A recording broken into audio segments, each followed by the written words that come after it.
sebelum lanjut, bagi teman-teman yang belum men-subscribe channel ini, silahkan klik tombol subscribe-nya. Dan bagi yang belum nge-like video ini, silahkan klik tombol like di bawah ini. Bagi yang sudah subscribe, saya doakan semoga rezekinya lancar dan sehat selalu. Bagi teman-teman yang belum subscribe, pasti menyesal. Oke, langsung aja, mari kita lanjut.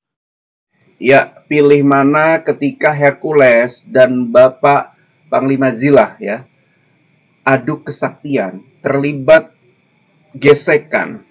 Ya, bukan lagi di anggota tetapi di pimpinannya terlibat gesekan. Menurut Bahilo sebagai seorang spiritual ya akan memihak kemana?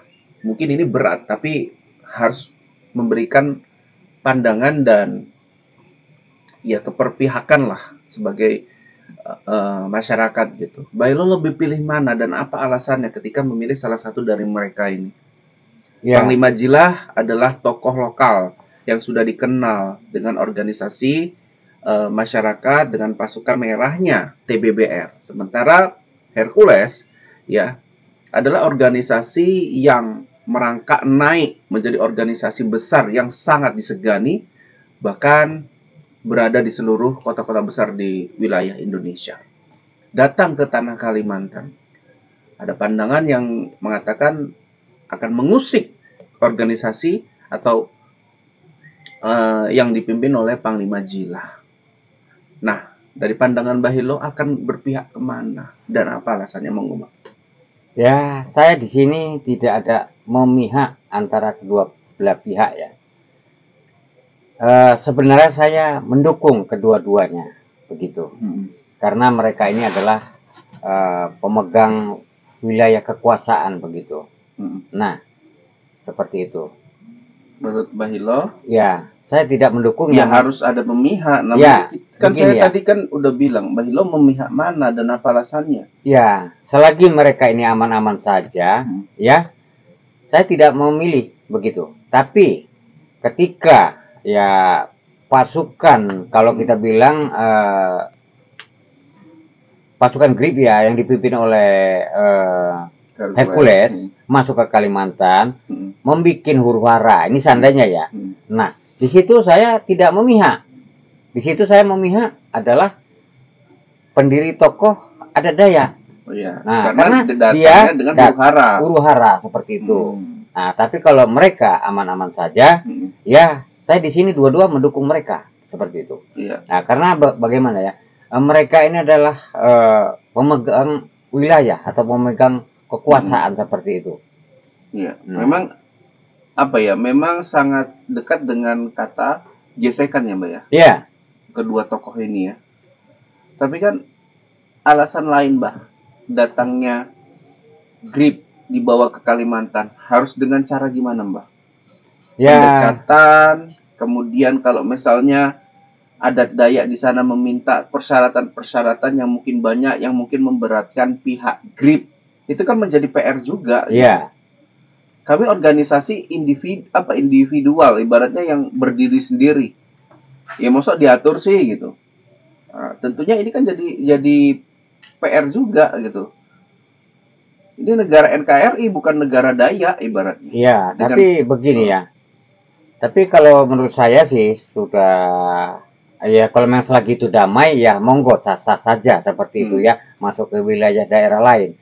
Seperti itu. Tapi kalau mereka ini sebenarnya kan sudah ada memegang wilayah kekuasaan masing-masing. Contoh, nah dahulu di sini ada kita bilang kan di Sumatera Utara ya, itu ada yang kita bilang namanya orang kuat juga seperti Hercules, yaitu namanya Olo Panggabean. Tapi dia khusus mencakup wilayah Sumatera Utara saja, seperti itu. Dan tidak menyebar luas seperti ke Sumatera Barat ataupun ke Palembang ataupun ke Aceh begitu ya. Nah, seperti itu. Nah, karena mereka ini mungkin menjaga itu tadi bentrokan-bentrokan. Kalau sudah masuk ke wilayah di tempat luar seperti itu. Nah, ya pasti mereka meyakinin kan di suatu daerah apalagi kota besar pasti ada penguasa. Iya. Penguasa preman jalanannya gitu ya, Mbak. Oke, jadi kalau Mbak tidak memilih tetapi tergantung cerita siapa yang membuat keonaran dahulu gitu. Iya. Ya dasarnya Mbak Elu tidak memihak, tetapi kalau yang salah ya salah, yang benar ya benar. Iya, gitu. Seperti itu. Menurut Mbak Elu sekarang ini benar nggak kalau Hercules mau menduduki tanah Kalimantan? Kalau menurut saya masuk ke wilayah sana, ya karena wilayah sana pun sudah ada yang memegang wilayah kekuasaannya, sebaiknya ya kalau bisa ya Hmm. di Jakarta ini kan cukup luas sudah. Itu saja mungkin kan sudah apa ya, apalagi sudah bisa masuk ke wilayah Sumatera Utara seperti itu ya. Iya. Nah, ya mungkin karena di Sumatera Utara tidak ada lagi yang memegangnya seperti dulu Olo Panggabean gitu ya. Nah, kalau bisa jadi itu bisa jadi bentrok juga. Nah, Ya buktinya di Medan aman-aman iya, aja. karena Belum. begini, Buktinya ada pemuda Pancasila, iya, ada IPK, aman-aman saja. ya mungkin itu kan belum bisa jadi, belum tahu juga apa yang terjadi. Menurut Nah, Mbak Elo ada sesuatu yang terjadi. iya, buktinya Makanya kemarin begini. pendirian GRIP di Medan aman-aman saja. Medan juga kota terbesar loh Mbak Elo. Iya, Yang benar, punya benar. ibaratnya Itu begini ya. masyarakat yang memang diakui. Iya. Tapi begini kan, kalau kita bilang lah seperti orang seperti lain ya, seperti di Medan ini ada dulu kan IPK ya, dan ada lagi seperti pemuda Pancasila seperti itu ya. Nah, mereka ini kan yang kita bilang premannya yang terkenal kan di Sumatera Utara ini Olo Panggabean. Nah, itu kan dia sudah telah tiada. Nah, mungkin kalau ketika dulu masih ada, ya bisa jadi Grip Jaya tidak bisa hadir di sini. Karena itu sangat kuat kalau kita bilang itu Olo Panggabean itu. Iya. Nah, makanya dahulu sering mereka ini bertempur antara IPK dengan kadang pemuda Pancasila dan lain-lain gitu ya. Sering bentrok Ya, itu. tapi kan walaupun Bapak Olo Panggabean udah tiada gitu Mas, sudah tiada. Tapi kan masih ada pewaris-pewarisnya. Iya. Dan terbukti IPK sampai saat ini masih ada dan Gedung Putih masih diduduki sama orang IPK sebagai kantornya. Iya. Tiga Itu kan, lagi. itu kan membuktikan bahwasanya eksistensi Pak Olo mendirikan IPK itu sampai dengan hari ini itu masih kuat gitu loh. Iya, benar. Tinggal lagi kan kalau kita bilang yang memimpin utamanya itu telah tiada gitu ya. Nah, bisa jadi ataupun saudaranya ataupun bawahannya seperti itu ya. Iya. Nah, makanya inilah organisasi yang matang, Bel. Yang saya bilang matang ini artinya walaupun kita melihat dari kasus yang terjadi pada IPK gitu ya, seorang pimpinannya, pendirinya telah tiada. Kemudian ormasnya sampai detik ini masih berjalan dengan rapi, dengan disiplin gitu kan. Nah, seperti itu juga saya yakin kepada organisasi dari Bapak Grip, Bapak Hercules, pendiri Grip Jaya gitu loh. Saya yakin dan percaya beliau tuh punya arahan-arahan atau visi misi, jika saya tidak memimpin lagi ini akan tetap berjalan gitu. Ya. Nah, makanya sebelum itu semua terjadi kan visi misi dari Bapak Hercules adalah ingin menjadikan GRIP ini sebagai organisasi masyarakat yang benar-benar merakyat, yang benar-benar memihak kepada rakyat, Mbak. Ya, bisa. Mudah-mudahan gitu. seperti itu yang kita harapkan, seperti itu ya. Nah, contohnya Grip Jaya masuk di Sumatera Utara saat ini aman-aman saja. Ya. Nah, begitu juga seandainya masuk ke Kalimantan. Nah, ya mudah-mudahan seperti itulah, aman-aman saja, tidak ada bentrokan antara Panglima Jila ataupun bersama apa ya, termasuk anak buahnya lah kita bilangnya. Mereka saling preman lain. Iya, ya seperti itu.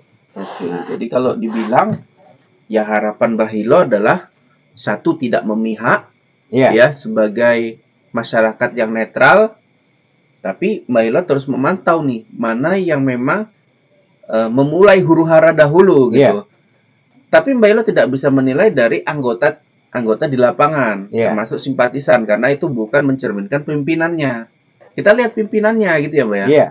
Nah, kalau pimpinannya kemudian hari ya menyatakan ini adalah miskomunikasi atau kesalahpahaman yang monggo diluruskan. Gitu. Jadi melihat pemberitaan jangan separuh-separuh, jangan langsung memutuskan begitu ada yang viral gitu ya Mbak. Tapi diperdalam dulu dan cari garis tengahnya. Ya, diluruskan seperti diluruskan. Itu, ya. Itulah seorang politikus ataupun seorang masyarakat yang bijaksana sebenarnya seperti itu.